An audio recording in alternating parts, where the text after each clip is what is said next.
Next part हम करेंगे hire purchase का, और हायर परचेज को आज ख़त्म कर देंगे क्योंकि एमसीक्यू पॉइंट ऑफ व्यू से हायर परचेज में ज़्यादा कुछ है नहीं। तो इनिशियली हमने डिस्कस किया था, एक बार थोड़ा सा रिवाइज करा देती हूँ क्विकली। हायर परचेज में हमने डिस्कस किया था, हायर परचेज में जो एसेट्स होती हैं कंपनी वो इंस्टॉलमेंट में खरीदती है, monthly, quarterly, half yearly instalment होती है। लेकिन हायर परचेज में जो ओनरशिप है वो तब तक गेट नहीं होती जब तक कि आप लास्ट इंस्टॉलमेंट पे नहीं कर देते। जैसे ही आप लास्ट इंस्टॉलमेंट पे करते हो तभी आपको एसेट की ओनरशिप मिलती है। अदरवाइज सिर्फ आप एसेट्स को प्रोसेस करते हैं, आपके पास एसेट रहती है, उसको यूज करते हैं, बट आप उसके रियल ओनर नहीं होते। अगर आप डिफॉल्टर हो जाते हैं तो कभी भी जो हायर परचेज कंपनी है एसेट को उठा के ले जा सकती है, आप उस चीज को रोक नहीं सकते हो, डिनाई नहीं कर सकते हो। दूसरी चीज क्या है कि जो हायर परचेज जो कॉन्ट्रैक्ट होता है उसको हायर जो परचेजर है वो कभी भी टर्मिनेट कर सकता है, क्योंकि जब आप अपनी इनएबिलिटी दिखाओगे कि आप बची हुई इंस्टॉलमेंट नहीं पे कर पाओगे तो एक तरह से जो कॉन्ट्रैक्ट है वो टर्मिनेट हो जाएगा, वो खत्म हो जाएगा, और जो कंपनी है उसको एसेट को उठा के ले जाएगी, उस पर रिपेयर मेंटेनेंस कुछ करके उस पर उसे बाकी कुछ कॉस्ट पे, लेसर कॉस्ट पे वो किसी और वेंडर को और किसी और परचेजर को सोल्ड आउट कर देगी। लेकिन इंस्टॉलमेंट में ऐसा नहीं होता। इंस्टॉलमेंट में अगर आप कोई चीज़ खरीदते हो तो जिस टाइम आप परचेज करते हो डाउन पेमेंट देते ही आप उसके ओनर हो जाते हो और उसको आपकी एसेट को कंपनी उठा के नहीं ले जा सकती। वो क्या करती है, आपको कोर्ट में स्यू कर सकती है अपनी रिमेनिंग अमाउंट को रिकवर करने के लिए। तो ये बड़ा दोनों में डिफरेंस होता है। आज हम करेंगे सॉरी आज हम करेंगे कि कौन सी मेथड है, किस तरह से बुक्स मेंटेन की जाती है। और एक मैंने आपको इंपॉर्टेंट चीज बताई थी इस कंसर्न में, क्या याद रखने हैं, इनके एक्ट याद रखने हैं। हायर परचेज एक्ट 1972 याद रखना है आपको। ये जान रखना है कि जो भी हम इस तरह की चीज़ें खरीदते हैं वो लॉन्ग पीरियड के लिए खरीदते हैं और उन पे हायर परचेज एक्ट 1972 अप्लाई होता है।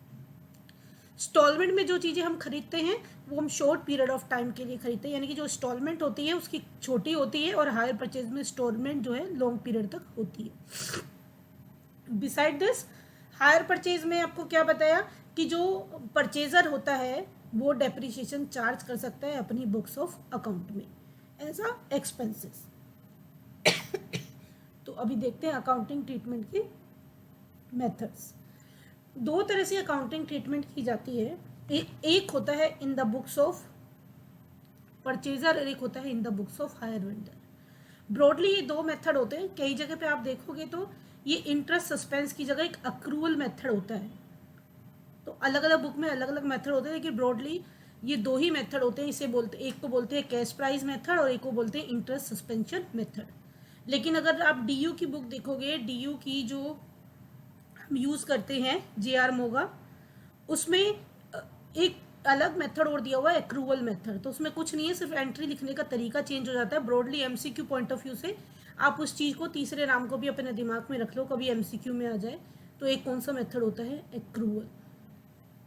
ये मैंने और बुक में तो देखा नहीं है, लेकिन डीयू की जो जेआर मोगा हम लोग रेफ़र करते हैं दिल्ली एनसीआर में, तो वो जेआर मोगा बेस्ट बुक है जो कि हम आईपी में भी रेफ़र करते हैं। अकाउंट जो भी बीकॉम के स्टूडेंट होते हैं, बीबीए के, तो उसमें एक्रूवल मेथड भी एक दिया हुआ है।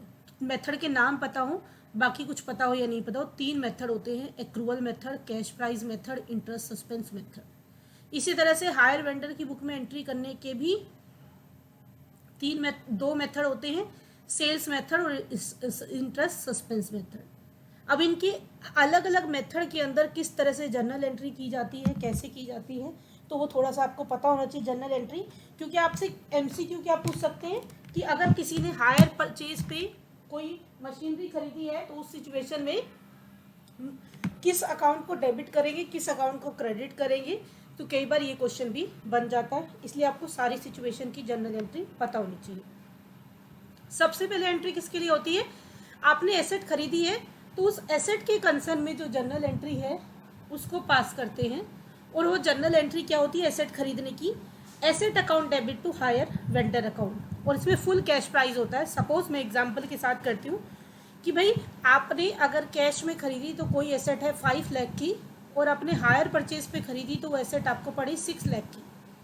तो यहाँ पे हमेशा ये चीज़ मैंने आपको बताया था कि बुक्स ऑफ अकाउंट में हमेशा कैश प्राइस पे बुक्स को रिकॉर्ड करते हैं, हायर परचेज प्राइस पे रिकॉर्ड नहीं करते हैं।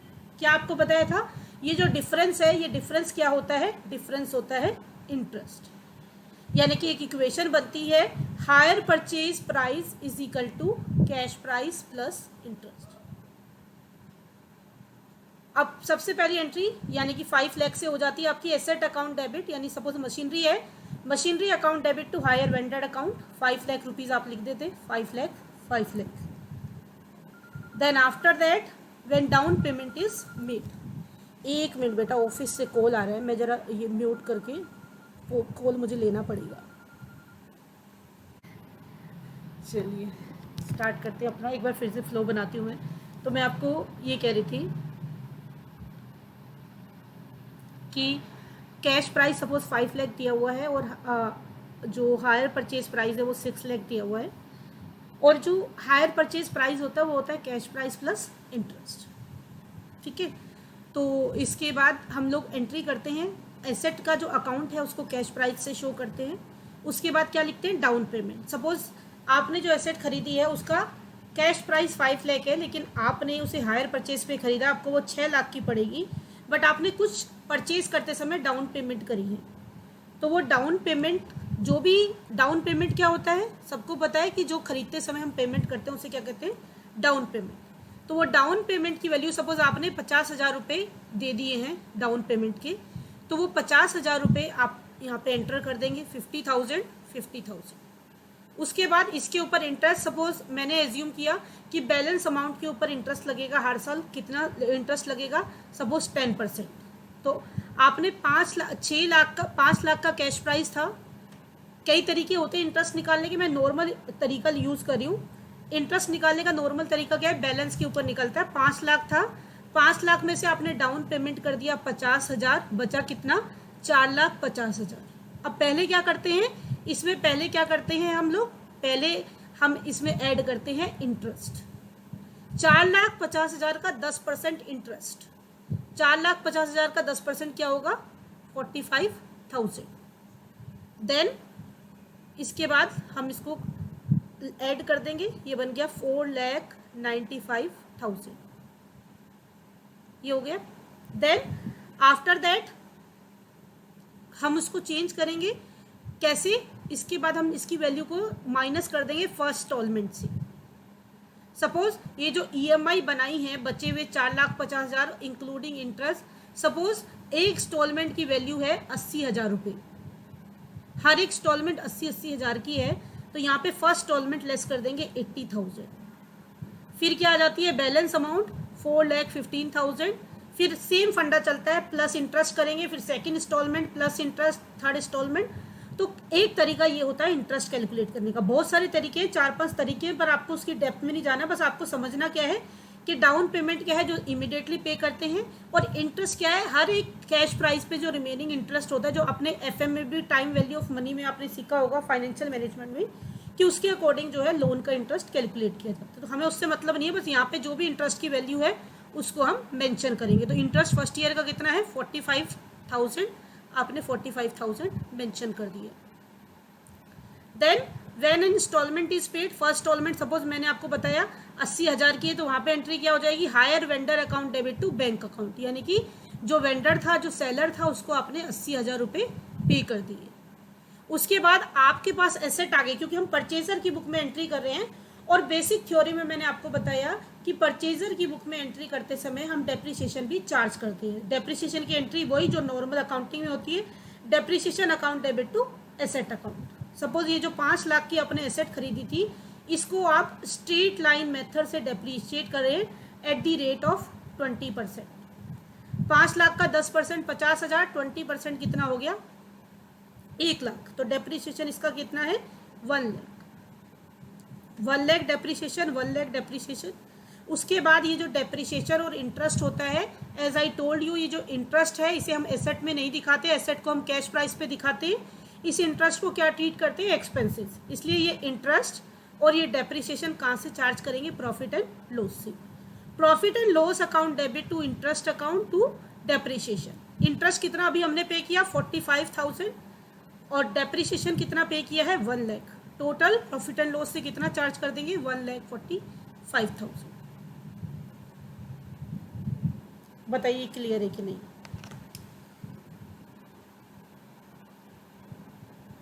क्लियर है ट्रीटमेंट सारी? तो आपको जर्नल एंट्री दिमाग में रखने की किस सिचुएशन में इंटरेस्ट पे करते समय in the books of hire purchaser में कौन डेबिट हो रहा है और कौन क्रेडिट हो रहा है। Disclosure in the balance sheet. Balance sheet में इसको कैसे दिखाते हैं? एसेट की वैल्यू, सपोज अपने एग्जांपल में 5 लाख था एसेट की वैल्यू और डेप्रिसिएशन कितना था 1 लाख, तो कितनी वैल्यू आ गई 4 lakh. Liabilities hire purchase creditor, जो बैलेंस है हायर वेंडर का जो बैलेंस है वो दिखाएंगे, और interest accrued note yet paid अगर है तो वो दिखा देंगे। मेरे एग्जांपल में इंटरेस्ट ऐड करके इंस्टॉलमेंट पे करिए तो कितना बैलेंस बचा था 4,15,000।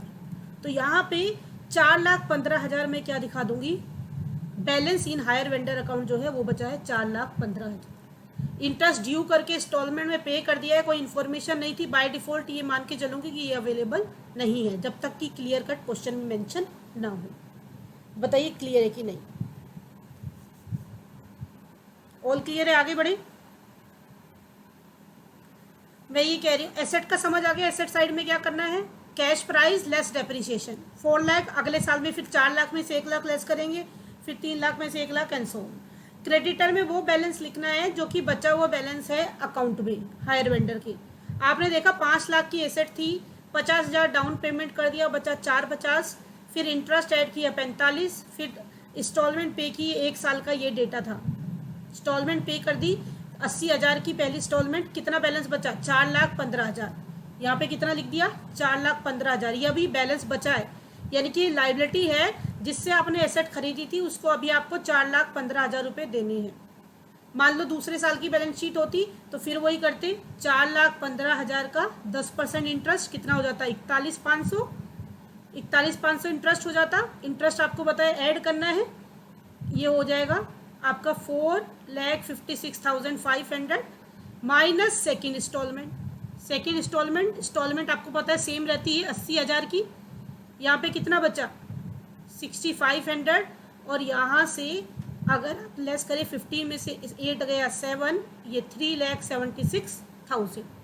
अब यहाँ पे बैलेंस की बात करते तो ये पहला ईयर का था। सेकेंड ईयर की अगर मैं बात कर रही हूँ तो सेकेंड ईयर में क्या एंट्री होती, 4 लाख बचा एसेट में, 1 लाख डेप्रिसिएशन बचा, बैलेंस कितना आ गया 3 लाख। फिर हायर क्रेडिटर में कितना बचा है 3,76,500, ये फर्स्ट ईयर का था। सेकेंड ईयर में क्या आ जाएगा 3,76,500। बताइए क्लियर है कि नहीं? ये बात क्लियर है कि किस तरह से ट्रीटमेंट करते हैं। तो आपको एमसीक्यू पॉइंट ऑफ व्यू से क्या ध्यान रखना है कि भाई जब एसेट जो परचेजर की बुक में है एसेट को लिखते समय डेप्रिसिएशन माइनस करते हैं, और जो कैश प्राइस का रिमेनिंग बैलेंस बचता है, हायर परचेज प्राइस का नहीं है, कैश प्राइस का। आप देखना हमने शुरुआत किससे की है, कैश प्राइस से, उसमें इंटरेस्ट ऐड किया, फिर इंस्टॉलमेंट पे की है, तो कैश प्राइस का जो ड्यू अमाउंट बचता है उसको हम लायबिलिटी साइड में शो कर दें कि भाई इतना पे करें, क्योंकि इंटरेस्ट क्या है उसके लिए एक्स्ट्रा इनकम है, वो तो उसको फाइनेंस की फैसिलिटी प्रोवाइड कर रहा है, इसलिए उसको इंटरेस्ट गेट हो रहा है। बताइए क्लियर है कि नहीं?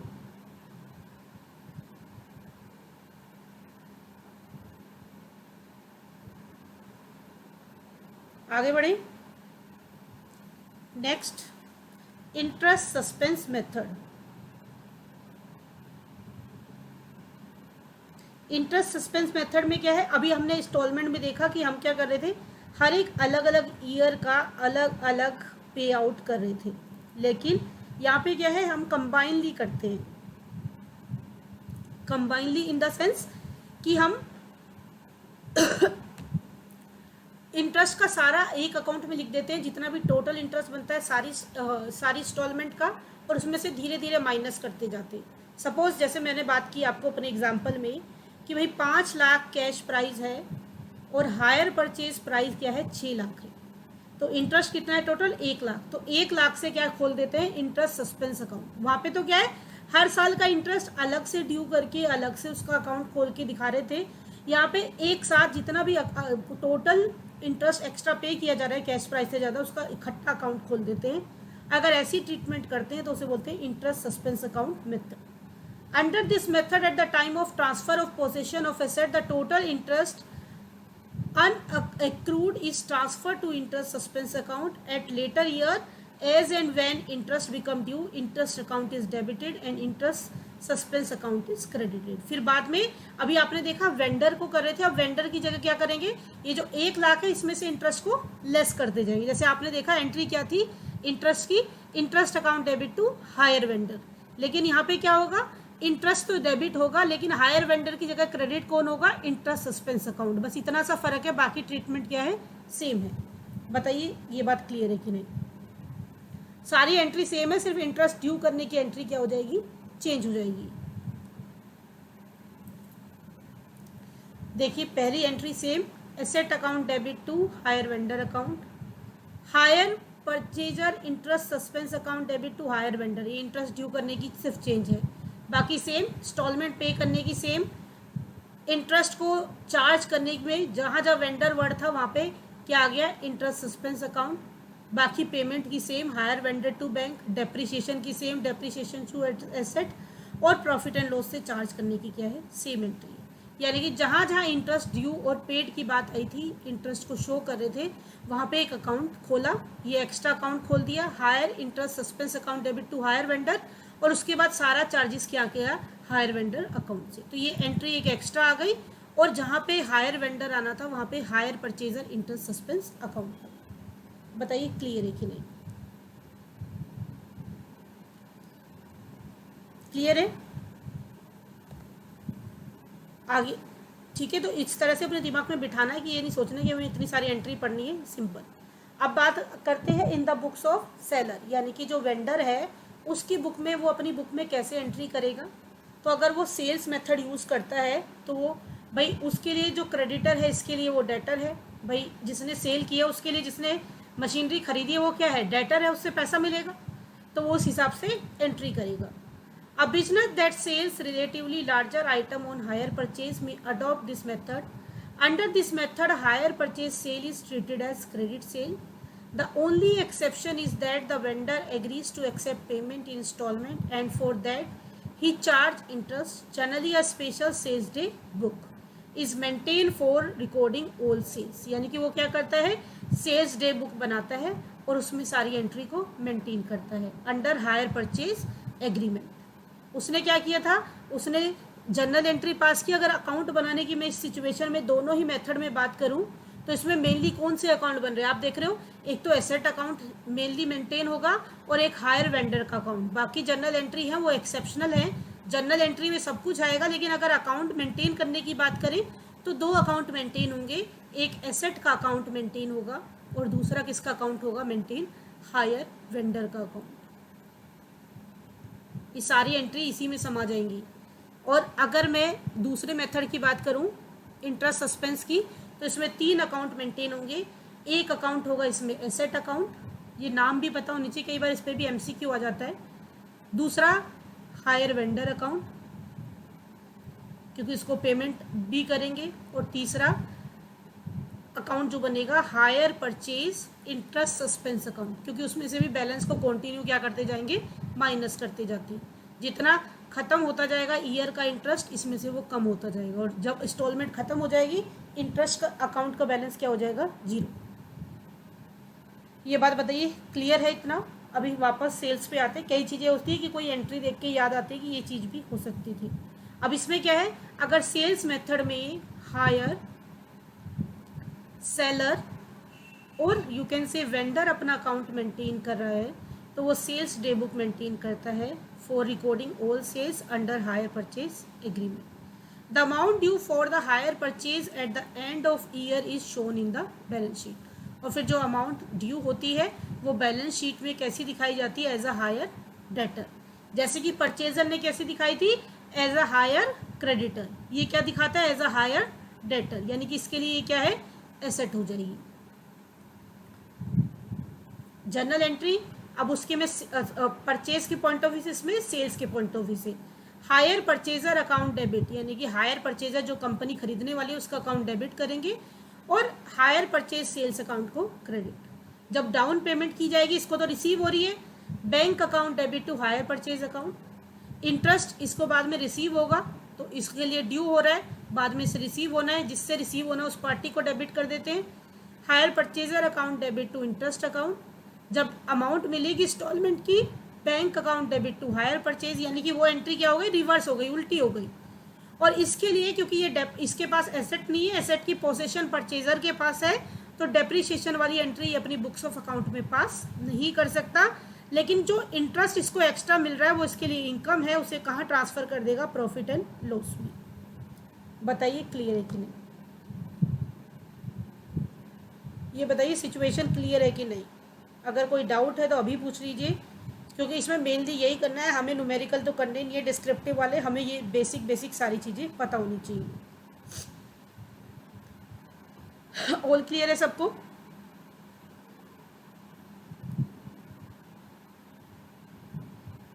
देन नेक्स्ट, अब क्लोज करना है अकाउंट को, तो भाई आपने कोई एसेट बेची, आपका बेचने का काम है, तो आपका वो ट्रेडिंग से रिलेटेड एक्टिविटी है, तो हायर परचेज सेल्स अकाउंट को क्लोज करने के लिए आप बैलेंस को कहाँ ट्रांसफर करते हो, hire purchase sales account debit to trading account, क्योंकि आपके लिए वो गुड है, सेल्स है, तो ये एक्स्ट्रा एंट्री उसके में आती है। जैसे कि परचेजर की बुक में डेप्रिसिएशन की एंट्री आती है, इसमें एक्स्ट्रा एंट्री कौन सी आती है, ट्रेडिंग अकाउंट में बैलेंस को ट्रांसफर करनी। The entire profit on sale under hire purchase agreement is credited to the profit and loss account of the year in which sale has been taken place. जो profit होता है उस particular profit को उस year में क्या कर देते हैं, क्रेडिट कर देते हैं एज अ इनकम। ध्यान दीजिएगा, the entire profit on sale under hire purchase agreement, एक बार मेरी ध्यान से समझिए, ये उस इंटरेस्ट वाले प्रॉफिट से नहीं है, आपने जो आपका सेल वैल्यू और कॉस्ट प्राइस, यानी कि उसका जो कैश प्राइस है, उसी का सिर्फ प्रॉफिट एंड लॉस अकाउंट में क्रेडिट होगा। जो इंटरेस्ट है वो एडिशनल इनकम है, और हर साल जो एक्स्ट्रा इंटरेस्ट मिलेगा वो हर साल की प्रॉफिट एंड लॉस में आएगा।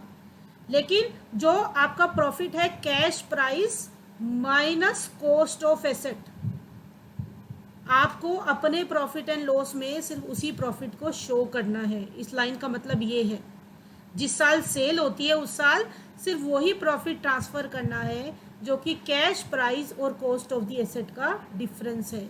और जो इंटरेस्ट इनकम है, इंटरेस्ट इनकम, उसको जैसे हमारे एग्जांपल में 1 लाख इंटरेस्ट इनकम आ रहा था, तो 1 साल ही नहीं करेंगे, हर साल जो मिलेगा इंटरेस्ट उसको प्रॉफिट एंड लॉस में क्या करते जाएंगे, क्रेडिट करते जाएंगे। ये बताइए मेरी बात क्लियर है कि नहीं। Now interest pertaining to each accounting period is credited to the profit and loss account of respective year। जैसे कि मैंने बता दिया, जो कॉस्ट कैश प्राइस और कॉस्ट का डिफरेंस है वो सिर्फ जिस ईयर सेल होगी उस ईयर प्रॉफिट एंड लॉस में आएगा, और इंटरेस्ट हर साल जितने साल तक इंस्टॉलमेंट मिलती रहेगी, क्योंकि हर इंस्टॉलमेंट में इंटरेस्ट ऐड होता है, वो हर साल की प्रॉफिट एंड लॉस में क्रेडिट होता रहेगा। इंटरेस्ट सस्पेंस अकाउंट वैसे ही है, इंटरेस्ट ड्यू करने की जगह पे, जैसे यहाँ पे था, यहाँ पे इंटरेस्ट ड्यू करते समय क्या लिया, हायर परचेजर अकाउंट, वहाँ पे क्या है, परचेजर की जगह पे इंटरेस्ट सस्पेंस अकाउंट लिखेंगे, बाकी जनरल एंट्री क्या है, sale. Hire purchase account debit to hire sale, bank account debit to hire purchase, इसमें कोई अंतर नहीं है, सेम पर्टिकुलरली जैसी थी। उसके बाद interest suspense account debit to interest, यहाँ पे इंटरेस्ट सस्पेंस अकाउंट खोल देंगे, और ड्यू करते समय जो अमाउंट है उसको पर्टिकुलरली मेंशन कर देंगे, यानी कि यहाँ पे एंट्री को क्या कर दिया, कंबाइन कर दिया, कैश प्राइस हायर सेल में कैश प्राइस लिख दिया, सस्पेंस अकाउंट में इंटरेस्ट लिख दिया, टोटल किसमें कर दिया, हायर परचेज अकाउंट। और आप चाहो तो इसको अलग भी कर सकते हो, इस एंट्री को 2 बार कर दो, hire purchase account debit to hire purchase sale account cash price, और hire purchase account debit to interest suspense account only for interest, या दोनों को एंट्री को क्या कर सकते हैं, कंबाइन। इससे कंफ्यूज नहीं होना, ये वही सेम एंट्री है, 2 एंट्री को एक ही में कन्वर्ट कर दिया है, और बाकी सारा सेम है, सिर्फ आपको बताया जहाँ परचेजर था वहाँ पे क्या आ गया, इंटरेस्ट सस्पेंस अकाउंट। इंटरेस्ट को प्रॉफिट एंड लॉस चार्ज करने की एंट्री सेम है, और ट्रेडिंग में ट्रांसफ़र करने की एंट्री सेम है। बैलेंस शीट में क्योंकि इसके पास अपनी एसेट तो है नहीं, balance sheet of hire purchaser हम ऑलरेडी डिस्कस कर चुके हैं। हायर परचेजर में डेप्रिसिएशन लेस करके और वेंडर का जो बैलेंस है वो दिखाते हैं। लेकिन जो balance sheet of hire vendor है उसमें हायर परचेजर को डेटर दिखाएंगे और लेस बैलेंस इन इंटरेस्ट सस्पेंस अकाउंट। जो हायर वेंडर है, मतलब हायर वेंडर से हमारे एग्जांपल में आपको लेने थे 4,50,000 रुपये, इतने का हायर वेंडर था, कितना उसने पे कर दिया, लेस बैलेंस इन इंटरेस्ट सस्पेंस अकाउंट, उसने जो पे कर दिया था 80,000 पे कर दिया था, तो कितना बैलेंस बचा था, वो पर्टिकुलरली बैलेंस को हम क्या लिख देंगे, बची हुई वैल्यू, यानी कि कितना आ गया 3,70,000। बस इतना फ़र्क है, लिखने का तरीका अलग है, बाकी चीज़ें क्या हैं सेम। जैसे वहाँ पे आपने देखा था, यहाँ पे हमने सिर्फ बैलेंस लिख दिया था क्रेडिटर का, लेकिन amount payable to vendor, vendor को कितना पे करना था 4,50,000। सेम यहाँ पे भी वही treatment. Balance in the suspense account, अब बैलेंस जो बचा है वो बैलेंस क्या कर देंगे, लेस कर देंगे। तो बैलेंस हमने 80,000 ही सिर्फ लेस किया था, 80,000 लेस करने के बाद यहाँ पे भी क्या बच जाएगा 3,70,000। मैं उसी एक ही एग्जाम्पल को बेस लेके काम कर रही हूँ। क्लियर है ये चीज? बाकी नंबर से नहीं समझ आ रहा, कुछ कंफ्यूजन क्रिएट कर रहा हो तो उस पर फोकस मत करिए, बस आपको जर्नल एंट्री और कहाँ क्या प्लस करते हैं क्या माइनस करते हैं, क्योंकि नंबर से क्वेश्चन नहीं आएगा एग्जाम में। क्या आएगा एमसीक्यू फॉर्म में, सिर्फ ये पूछेंगे क्या ट्रीटमेंट होती है, माइनस होता है, प्लस होता है, एसेट होता है, लायबिलिटी होता है, कौन सी जर्नल एंट्री में किसको डेबिट करते हैं किसको क्रेडिट करते हैं, इसी तरह के क्वेश्चन आते हैं। रीपोसेशन का मतलब आपको पता था कि अगर कोई डिफॉल्टर हो जाता है तो कंपनी क्या करती है, अपनी एसेट को उठा के ले जाती है और उस पर्टिकुलर ट्रीटमेंट के लिए जो अकाउंट खोला जाता है उसे बोलते हैं गुड रीपोसेस अकाउंट। ठीक है, और गुड रीपोसेस अकाउंट में उस एसेट को कितने में उठाया, क्योंकि कंपनी क्या है खुद डिसाइड करती है, जो हायर वेंडर है वो डिसाइड करता है। आपने सपोज हायर परचेजर ने हमारे एग्जाम्पल में 20% डेप्रिसिएशन लगाया, तो हायर वेंडर उसे कितनी वैल्यू पे उठाता है, सपोज उसने कहा 30% डेप्रिसिएशन चार्ज करके उठाया, तो वो सारी ट्रीटमेंट जो भी करी जाती है उसमें आपको डिटेल में दिमाग खपाने की जरूरत नहीं है, बस ध्यान रखना रीपोसेशन अकाउंट वो अकाउंट होता है जिसमें जो टेक ओवर होता है, यानी कि एसेट को उठा के ले जाते हैं और जो उसकी वैल्यू हायर वेंडर डिटरमाइन करता है उससे रिलेटेड सारी कैलकुलेशन होती है, और ये हायर वेंडर ये दिखाता है कि भाई इससे आपको प्रॉफिट हुआ या लॉस हुआ, और इसी तरह से हायर परचेजर ये देखता है कि कितनी एसेट बच गई हैं या सारी की सारी एसेट उठा के ले गए। सपोज आपने 5 ट्रक खरीदे और 5 में से आप जब डिफॉल्टर हो गए, आप ईएमआई नहीं पे कर पाए, इंस्टॉलमेंट नहीं पे कर पाए, 3 ट्रक जो है उठा के ले गई वेंडर कंपनी, 2 ट्रक आपके पास बचे हुए हैं, तो आपका ये बताएगा कि आपके पास कौन सी एसेट बची है और उसकी क्या वैल्यू है एज अ हायर परचेजर। और हायर वेंडर का अकाउंट ये दिखाएगा कि भाई आपने जो वैल्यू उठाई थी उस ट्रक की, कितना पैसा आपको रिसीव्ड हुआ है और कितना आपने उसकी वैल्यू लगाई है, आपको उस ट्रांजेक्शन से प्रॉफिट हो रहा है या लॉस हो रहा है। ये चीज़ें उसमें सारी कैलकुलेट की जाती हैं और वो उसके बेस पे उसको रीसेल करके रिकवरी करने की कोशिश करता है। ये बताइए बात क्लियर है कि नहीं? बाकी इसमें ज़्यादा आपको डिटेल में जाने की जरूरत नहीं कि कहाँ क्या लिखते हैं, इतना पढ़ लोगे इनफ है। नेक्स्ट रीपोसेशन, जैसे कि मैंने आपको अभी बताया कि 5 ट्रक थे, 3 उठा के ले गए, उसे बोलते हैं पार्सल रीपोसेशन, यानी कि एसेट सारी की सारी एसेट उठा के नहीं ले गए, कुछ हिस्सा उठा के ले गए हायर वेंडर कंपनी। अगर सारी की सारी एसेट उठा लेती है या एक ही एसेट थी वही टेक ओवर करके ले गई तो उसे बोलते हैं कंप्लीट रीपोसेशन।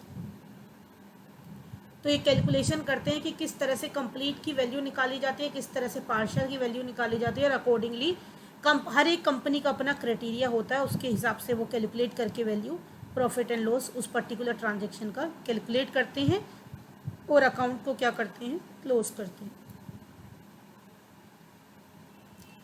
आपको बस ये ध्यान रखना है कि कंप्लीट रीपोसेशन में कौन सी एंट्री पास होती है। पहली एंट्री तो वही अपनी जो नॉर्मल थी, एसेट को खरीदने की entry, asset account debit to hire vendor, जो कि हम पीछे भी पास किया था। इंस्टॉलमेंट पे करने की एंट्री क्या होती है, हायर वेंडर टू कैश या बैंक। इंटरेस्ट ड्यू करने की entry, interest account debit to hire vendor, ये पुरानी एंट्री है जो कि हम 2 अलग अलग मेथड में पढ़ के आए हैं। रीपोसेशन की एंट्री क्या है, लास्ट वन। एसेट आपने खरीदी थी तो आपकी थी asset account debit to hire vendor. As a purchaser debit what comes in, credit what goes out. तो आपकी एसेट इन थी तो एसेट को डेबिट कर दिया, और जब कंपनी उठा के ले गई, टेक ओवर करके ले गई, तो ये एंट्री क्या कर देनी है, reverse, hire vendor account debit to asset account. और इसमें वैल्यू एक जैसी नहीं आएगी। सपोज यहाँ पे 5 लाख थी तो यहाँ जरूरी नहीं है यहाँ 5 लाख हो, यहाँ पे वैल्यू हायर वेंडर कंपनी खुद से कैलकुलेट करेगी, हायर परचेजर कंपनी खुद से कैलकुलेट करेगी, और हायर वेंडर कंपनी अपनी वैल्यू खुद से कैलकुलेट करेगी। उनका जो क्राइटेरिया है कैलकुलेशन का वो अलग अलग हो सकता है, क्योंकि उनको अपने मेथड के अकॉर्डिंग अकाउंट को क्या करना होगा, क्लोज करना होगा।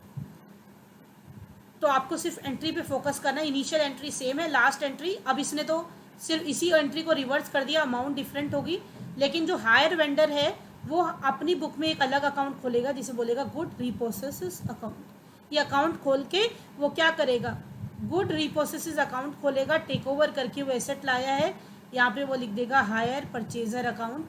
जो भी वैल्यू, सपोज उसने 5 लाख की एसेट की वैल्यू लगाई 2 लाख, उसके ऊपर वो कुछ खर्चा करेगा। सपोज उसने रिपेयर और मेंटेनेंस में कुछ एक्सपेंसेस की, तो उसने सपोज कर दिया इसके ऊपर 25,000 का खर्चा, और इसको सोल्ड आउट कर दिया 3 लाख में। सोल्ड के लिए वो लिखेगा यहाँ पे बैंक अकाउंट, तो यहाँ पे वो देख लेगा इस रीपोसेशन से उसे प्रॉफिट हुआ या लॉस हुआ। तो ये 2,25,000 है, स्टिल टेक ओवर करने के बाद भी उसने 3 लाख में बेच दी, 75,000 का प्रॉफिट उसको अभी भी हो गया। 3 लाख टोटल हो गया, प्रॉफिट हो गया 75, ये कहाँ चला जाएगा, प्रॉफिट एंड लॉस अकाउंट। और अगर बैलेंस बचता, सपोज 3 लाख की जगह ये आपको 1,80 में बेची होती तो लॉस हो जाता, कितने का लॉस होता, 45,000 का लॉस हो जाता। तो ये कैलकुलेशन वो अपने गुड रिपोसेसिस अकाउंट में करता है कि कितने में वो ऐसे टेक ओवर करके आया है, कितने उसके रिपेयर एंड मेंटेनेंस में ख़त्म किया है उसने, कितने में उसको सोल्ड किया, फिर उसका एंड रिजल्ट देखता है कि इस पर्टिकुलर ट्रांजैक्शन से हायर वेंडर को प्रॉफिट हुआ या लॉस हुआ। बताइए क्लियर है कि नहीं, कोई डाउट है तो पूछ लीजिए, क्योंकि बहुत सारी चीज़ें हैं। ऑल क्लियर है सबको? किसी को कोई डाउट? बस मैं आपको बोल रही हूँ कि नंबर मैं इसलिए देखती हूँ, आपको नंबर मैं एग्जांपल इसलिए ले रही हूँ कि कोई चीज़ भूल जाओ तो नंबर से याद आ जाए, बट हमारा एमसीक्यू में फोकस क्या है, सिर्फ डिस्क्रिप्टिव पे फोकस है। क्योंकि आपको पता ही है ग्रेजुएशन में सबने पढ़े होंगे, बड़े बड़े न्यूमेरिकल होते हैं, तो एमसीक्यू में उसकी आने की कोई पॉसिबिलिटी नहीं है, लेकिन उसकी कैलकुलेशन आ सकती है अगर न्यूमेरिकल आता है। अगर न्यूमेरिकल तो बहुत रेयर होता है, थ्योरेटिकल क्वेश्चन ही ज़्यादा आते हैं। अब हम एमसीक्यू फॉर्म में प्रैक्टिस करेंगे तो आपको आइडिया भी हो जाएगा कि किस तरह से इसको करते हैं। पार्शल में एज आई टोल्ड यू, एक बार देख लेना डिटेल, इसमें पूरा ना उठा के आधा उठाते हैं, तो जितना पिक करेगा उसके लिए गुड रिपोसेसिस अकाउंट आ जाएगा, उतनी वैल्यू आ जाएगी। पूरा नहीं उठाया तो जितना भी उठाया उसकी क्या वैल्यू कैलकुलेट की है परचेजर ने, क्या वैल्यू कैलकुलेट की है उसकी वेंडर ने, अकॉर्डिंगली वैल्यू पुट करके अकाउंट यही मेंटेन किए जाएंगे, अकाउंट चेंज नहीं होती। सिर्फ डेफिनेशन ये है कि इसमें नंबर ऑफ एसेट्स अगर सोल्ड किए, कुछ एसेट टेक बैक कर ली, कुछ वहीं पे छोड़ दी, और वहाँ पे पूरी की पूरी एसेट उठा ली, दैट्स इट। बस अकाउंटिंग ट्रीटमेंट में कोई डिफरेंस नहीं है। चलिए अब न्यूमेरिकल पार्ट पे आते हैं, सो दैट आपने जो डिस्क्रिप्शन पढ़ी है उसको कैसे यूटिलाइज करना है आप देखें। हायर परचेज सिस्टम कौन गवर्न करता है, वो करता है hire purchase act 1972। Instalment system जो है उस पर sales of goods act apply होता है, इंस्टॉलमेंट सिस्टम पे हायर परचेज एक्ट अप्लाई नहीं होगा। सेल्स ऑफ गुड एक्ट में जो टर्म एंड कंडीशन लिखी है उसके अकॉर्डिंग वो काम करता है। Hire purchase system the agreement can be, higher purchase system में एग्रीमेंट को कभी भी टर्मिनेट किया जा सकता है। मैंने आपको बताया अगर परचेजर डिफॉल्टर हो जाता है, अपनी इनेबिलिटी पे कर देता है कि वो पे नहीं कर पाएगा, या फिर वो जानबूझ के भी पे नहीं करता, तो कॉन्ट्रैक्ट क्या है, कभी भी टर्मिनेट किया जा सकता है। When an asset is acquired on hire purchase system, the asset account is debited with this. जब आप हायर परचेज पे एसेट लेते हो तो एसेट को किस अमाउंट से डेबिट करते हो, आपको मैंने बताया क्या लिखते हैं, asset account debit to hire vendor account, और यहाँ पे क्या लिखते हैं, कैश प्राइस। हमारे एग्जांपल में कैश प्राइस क्या था, 5 लाख। तो उसने यही पूछा है कि कौन से प्राइस से एसेट अकाउंट को डेबिट करते हैं तो वो किससे करते हैं, कैश प्राइस से। तो आप देखना आप किस तरह से जर्नल एंट्री और इन्फॉर्मेशन को यूज किया जाएगा। On the balance sheet of a company the value of asset bought through the hire purchase will appear as. अगर आपने हायर परचेज पे कोई एसेट खरीदी है, अगर कुछ नहीं लिखा हुआ तो लैंग्वेज को समझना किसकी बुक में एंट्री है। आपने हायर परचेज पे एसेट खरीदी है, यानी कि आप किस बेस पे एंट्री करोगे, हायर परचेजर की बेस पे। तो बैलेंस शीट में आपको क्या बताया था, क्या होता है बैलेंस शीट में, cost less depreciation to date less balance in the hire vendor account, cost less amount owing to hire purchase, cost less depreciation to date date less amount owing to hire purchase, cost less depreciation to that date. अब आपको कह रहा है on the balance sheet of a company the value of asset bought through the hire purchase. ये इसमें गलत answer दिया हुआ है जहाँ से बुक से लिया है, इसमें क्या होगा, cost less depreciation to date date. Option number D is the right answer. कई बार देखिए स्टैंडर्ड बुक्स में भी आंसर क्या होते हैं, गलत हो, क्योंकि वहाँ से मैं डायरेक्टली कॉपी पेस्ट कर देती हूँ, जब आपको पढ़ाती हूँ, पढ़ती मैं भी तभी हूँ। आंसर इसका क्या हो जाएगा, answer number D is the right answer. अभी आपको मैंने डिस्क्रिप्शन में बताया कि बैलेंस शीट में क्या शो करते हैं, कोस्ट लेस डेप्रीशिएशन। जो चेंजेस आते हैं वो किस में आते हैं, जब आप इंटरेस्ट सस्पेंस अकाउंट खोलते हो तो वहाँ पे सिर्फ चेंजेस आया है, वहाँ पे लेस अमाउंट ड्यू इन इंटरेस्ट सस्पेंस अकाउंट, और वो भी लाइबिलिटी में फ़र्क आता है। और अगर हम हायर वेंडर की बुक बात करें तो वहाँ पे डेटर में फ़र्क आएगा। तो यहाँ पे हायर परचेजर की बुक है तो क्या एंट्री होगी, cost less depreciation. Ownership of goods under hire purchase agreement is transfer at the time of. Ownership कब ट्रांसफर होती है, आपको बताया जब लास्ट इंस्टॉलमेंट पे हो जाती है, फुल एंड फाइनल पेमेंट होने के बाद की जाती है, यानी कि option number C is the right answer. The act of buying an asset without having to make full payment in immediate future is known as, उसको हम क्या बोलते हैं, हायर परचेज सिस्टम। लीज एक तरह से रेंट की तरह होता है, लीज पे किसी चीज को लेना मतलब रेंट पे लेना। अब जितने टाइम यूज करते हो उतने टाइम उसका रेंट देते हो, और जब आपका काम खत्म हो जाता है उस चीज को वापस कर देते हो। और हायर परचेज का मतलब है आपने परमानेंटली चीज को खरीदा है, उसको आप यूज करोगे और उसको इंस्टॉलमेंट में उसकी जो प्राइस है उसको पे आउट करते जाओगे।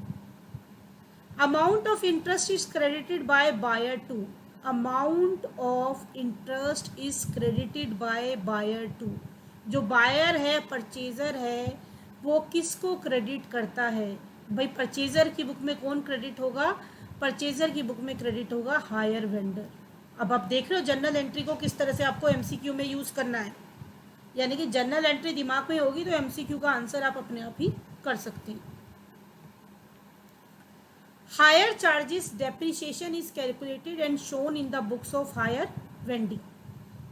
ध्यान दीजिएगा, hire charges depreciation is calculated and shown in the books of. अगर आपने हायर चार्जेस कैलकुलेट किया है, यानी कि हायर चार्जेस का मतलब वैल्यू डाउन हो रही है एसेट की, जिसे डेप्रीशिएशन कहा गया है, उसको जब आप कैलकुलेशन करना शुरू करते हो तो किस अमाउंट को शो करते हो, हायर परचेज प्राइस को शो करते हो या कैश प्राइस को। अभी आपको बताया था जब बैलेंस शीट में एंट्री करते हैं तो कैसे दिखाते हैं, एसेट 5 लाख, अपना एग्जाम्पल ही बार बार वही रिपीट करूँ, let's depreciation 1 lakh, balance 4 lakh, यानी कि किससे शुरुआत की हमने, कैश प्राइस से। हायर परचेज प्राइस को सिर्फ जर्नल एंट्री में रिकॉर्ड करते हैं, बैलेंस शीट या ओरिजिनल जो डेटा होता है उसमें रिकॉर्ड नहीं करते, सिर्फ इसका यूज किया जाता है हायर वेंडर अकाउंट मेंटेन करने के लिए। What is transfer to hire under hire purchase system. Hire purchase system में जो हायरर है, हायरर का मतलब यहाँ पे बार बार जो वर्ड यूज हो रहा है वो है परचेजर। परचेजर को क्या ट्रांसफर किया जाता है, पोसेशन ऑफ द एसेट, और ओनरशिप उसको जब ट्रांसफर की जाती है जब लास्ट पेमेंट कर देती है। Under hire purchase system dash has the right of sale. Hire purchase system में राइट ऑफ सेल किसके पास रहता है, under hire purchase system dash has the right to sale. Right to sale किसके पास रहता है, हायर वेंडर के पास। इसको ध्यान से समझिएगा, एक ए कंपनी थी, ए कंपनी ने बी कंपनी को, बी लिमिटेड को एसेट सोल्ड की किस पे, हायर परचेज सिस्टम। बी ने उस एसेट को जिसने हायर परचेज पे खरीदी थी वो उसने सी को बेच दी। अब इसने बेच दी और ये डिफॉल्टर हो गया, यानी कि इसने इसे कहा था कि भाई इंस्टॉलमेंट बची हुई है, बची हुई इंस्टॉलमेंट दे देना आप, इसने नहीं दी, तो ये कंपनी के पास ये ओनरशिप है, इसी के पास राइट टू सेल है, ये यहाँ से सी के घर से एसेट को उठा के अपने पास ले आएगा। यानी कि अगर आप बेच भी देते हो किसी को तो लाइबिलिटी बनी रहेगी, ओनरशिप बनी रहेगी, किसके पास? हायर सेलर के पास। तो राइट टू सेल किसके पास है? हायर वेंडर के पास। ये बताइए ये बात क्लियर है कि नहीं?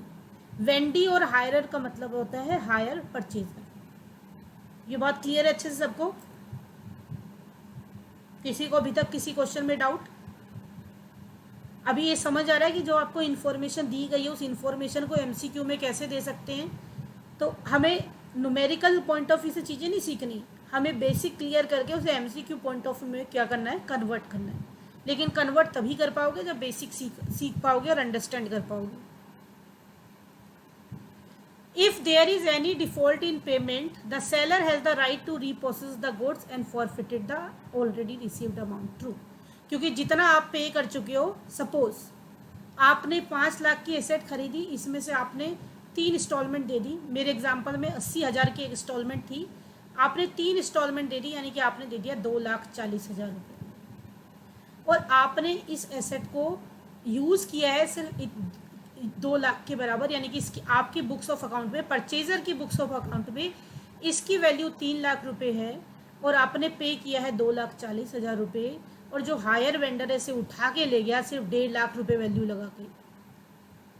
वो अपनी बुक में एंट्री करेगा 1.5 लाख से, आप अपनी बुक में एंट्री करोगे 1.5 लाख से और लॉस दिखाओगे, लेकिन आपसे वसूल किया लिया गया है 2,40,000। आपको कुछ भी रिफंड नहीं मिलेगा, यानी कि आप डिफॉल्टर हो, आपका फॉल्ट है, आपसे जितनी अमाउंट चली गई वो वापस नहीं मिलेगी। फॉर एग्जाम्पल मैं जनरल एग्जाम्पल देती हूँ, हायर परचेज से हटके आपने कोई LIC ली हुई है और आप उसका प्रीमियम नहीं भरते हो, आपकी पॉलिसी लैप्स हो जाती है, तो जितनी भी अमाउंट प्रीमियम की आप पे कर चुके होते हो वो क्या हो जाती है? फॉरफिटेड हो जाती है, जब्त हो जाती है। सिमिलरली हायर परचेज सिस्टम में भी जितनी इंस्टॉलमेंट आप पे आउट कर चुके हो वो क्या हो जाती है? फॉरफिटेड हो जाती है, जब्त हो जाती है। Under hire purchase system the retail price of the article is, देखिए अगर हायर परचेज में हम बात कर रहे हैं तो cash price, retail price, under hire purchase system the retail price of the article is, article का रिटेल प्राइस क्या होना चाहिए? देखिए मेरे हिसाब से कैश प्राइस होना चाहिए, इसे मैं चेक करूंगी। पिछले वाले में तो मैं श्योर थी, लेकिन हो सकता है किसी और सेंस में इसमें किया हो, तो मैं आंसर बताने से पहले इसको एक बार चेक करना चाहूँगी, क्योंकि मेरे अकॉर्डिंग इसका आंसर कैश प्राइस होना चाहिए क्वेश्चन का, लेकिन इसमें रिटेल प्राइस दिया हुआ है बुक में। तो एक बार मैं इसको गो थ्रू होंगी, देखूंगी कि कौन सा आंसर करेक्ट है, क्योंकि जितना मेरी अंडरस्टैंडिंग है रिटेल प्राइस का मतलब है सेलिंग प्राइस, और सेलिंग प्राइस हमेशा कैश प्राइस ही काउंट होता है। हायर परचेज तो फैसिलिटेट करता है, तो वो इंटरेस्ट क्या है? एक्स्ट्रा इनकम है, तो ये होना चाहिए। तो मैंने इसको स्टार मार्क कर रही हूँ, मैं इसको एक बार रिव्यू करके आपको कंफर्म कर दूंगी मैसेज करके ग्रुप में रात को। The initial amount paid higher purchase system is called, initially जो पहली पेमेंट की जाती है eight the time of purchase उसे क्या कहते हैं? Down payment. Under hire purchase system interest is calculated हो। अब ये तो आपको समझ आ ही गया होगा, जैसे मैंने आपको दिखाया था 5 लाख था, 50,000 पे कर दिया, बचा 40,50,000, उसके ऊपर मैंने इंटरेस्ट पे किया था, बैलेंस के ऊपर इंटरेस्ट कैलकुलेट किया था 45,000, याद है? तो किस पे किया था मैंने? बैलेंस अमाउंट पे। फिर अगले साल फिर मैंने पहली इंस्टॉलमेंट पे कर दी थी, फर्स्ट इंस्टॉलमेंट 80,000 की पे कर दी थी, तो कितना बैलेंस बच गया था?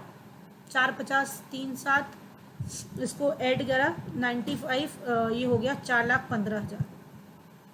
उसके बाद अब नेक्स्ट ईयर कितने पे इंटरेस्ट कैलकुलेट होगा? ये इंस्टॉलमेंट है, वो इंटरेस्ट है, एक जैसा लगे। अब इंटरेस्ट जो 10% है वो 4,15,000, यानी कि इसका 10% 41,500 हमेशा लेस सेकेंड इंस्टॉलमेंट, यानी कि इंटरेस्ट हमेशा किस पे चेक होता है? कैलकुलेट होता है, इंटरेस्ट कैलकुलेट होता है आउटस्टैंडिंग बैलेंस पे। तो ये सारी चीज़ें आपको पढ़ाई गई हैं, आपको देखना है कि कैसे आपको रिलेट करना है, तो एग्जाम में उसी बेसिक से ही क्वेश्चन आते हैं। If the hire purchaser fail to make payment of any instalment it is called default and the vendor has the right to repossess the asset, वो उठा के ले जाएगा, अपनी एसेट को दोबारा से रीप्रोसेस कर लेगा। समझ तो आ रहा है, जल्दी तो नहीं हो रहा है, ऐसा तो नहीं लग रहा मैं भाग रही हूँ। एमसीक्यू समझ आ रहा है ना? क्यों, मतलब मेरा मोटो ये है कि जितना हो सके ज़्यादा से ज़्यादा एमसीक्यू डिस्कस कर लें, क्योंकि खुद से पढ़ने में और समझ के पढ़ने में डिफरेंस रहता है। If the hire vendor may take away all the goods on which there is default of installation, it is called, अगर सारे के सारे गुड्स उठा लिए तो उसे बोलते हैं कंप्लीट रिपोसेशन, और अगर उसके कुछ पार्ट उठाया है तो उसे बोलते हैं partial रिपोसेशन। The hire vendor takes away only a portion of the goods on which there is default of installation is called, अभी हम पहले ही डिस्कस कर लिया, उसे बोलते हैं partial रिपोसेशन। In the books of hirer for payment of installment, hire vendor account will be, hire vendor account को क्या करते हैं, डेबिटेड, क्योंकि परचेजर की बुक में क्या आउटफ्लो हो रहा है, hire vendor account debit to bank account, तो हायर वेंडर अकाउंट क्या होता है, डेबिट। अब आप देख पा रहे हो कि किस तरह से जर्नल एंट्री को यूटिलाइज किया है, तो वो टेंशन लेने वाली बात नहीं है, सिर्फ अंडरस्टैंडिंग क्रिएट करने के बाद क्वेश्चन अटेम्प्ट करोगे डायरेक्टली। अगर आपने एमसीक्यू रटे तो आप गलत करके आओगे डेफिनेटली एग्जाम में, लेकिन अंडरस्टैंड करने के बाद एमसीक्यू अटेम्प्ट करते हो तो वो आपके मैक्सिमम करेक्ट निकलेगी, और वो एक तरह से रट्टाफिकेशन भी नहीं होगी, कोई भी लैंग्वेज आपको ट्विस्ट करके दे दे, आसानी से आप एमसीक्यू कर पाएंगे। In the books of hirer for interest due at the end of the year, hire vendor account will be, interest due, देखिए जब पेमेंट कर देते हैं तो हायर वेंडर अकाउंट को क्या कर देते हैं, इंटरेस्ट ड्यू में हम हायर वेंडर अकाउंट को करते हैं क्रेडिट, और जब पेमेंट करते हैं तो क्या करते हैं, डेबिट। ये चीज़ ध्यान रखना, जब पेमेंट करेंगे तो उसको क्या करेंगे, डेबिट करेंगे और बैंक को क्रेडिट करेंगे, लेकिन जब इंटरेस्ट ड्यू करेंगे तो इससे उल्टी एंट्री होती है। अगर ये भी याद है तो ये अपने आप याद हो जाएगी, ड्यू में क्या होगा, उसका अकाउंट क्रेडिट, क्योंकि एंट्री क्या होती है, interest account debit to hire vendor account. In the books of hirer यानी कि purchaser, the interest and depreciation account will be transfer to, किसको ट्रांसफर कर देते हैं, प्रॉफिट एंड लॉस अकाउंट। तो हम कहीं से अलग से नहीं लेके आ रहे हैं, जो हमने पढ़ा है वहीं से सारे आंसर निकाल रहे हैं। In the books of hirer when the asset is reprocesses, hire vendor account will be, जब एसेट को रीप्रोसेस करें, दोबारा से उठा के ले जा रहे हैं, तो एंट्री उल्टी हो जाती है। परचेज करते समय एंट्री क्या थी, asset account debit to hire vendor account, और जब उठा के ले गए तो यही एंट्री उल्टी हो जाती है, hire vendor account debit to asset account. तो हायर वेंडर अकाउंट क्या हो गया, debit to. In the books of hirer when the asset is reprocesses, asset account will be, अगर हायरर में एसेट को रीप्रोसेस करते हैं तो एसेट अकाउंट क्या होता है, यही एंट्री का आंसर है, सामने एंट्री हो रखी है क्रेडिटेड, एक्सप्लेनेशन खुद में है। In the books of hire vendor when down payment is receive, the hirer account will be, in the books of hire vendor, अब डाउन पेमेंट रिसीव हो रही है तो उसके लिए इनकम है, इनफ्लो हो रहा है, bank account debit to hire purchaser account, ये एंट्री होती है। तो हायर परचेजर अकाउंट क्या होता है, हायरर का अकाउंट क्या होता है, क्रेडिट, क्योंकि एंट्री क्या हो गई, bank account debit to hire purchaser account. इस स्लाइड में कोई प्रॉब्लम हो तो पूछिए, आगे बढ़ते हैं फटाफट। ऑल क्लियर है सबको?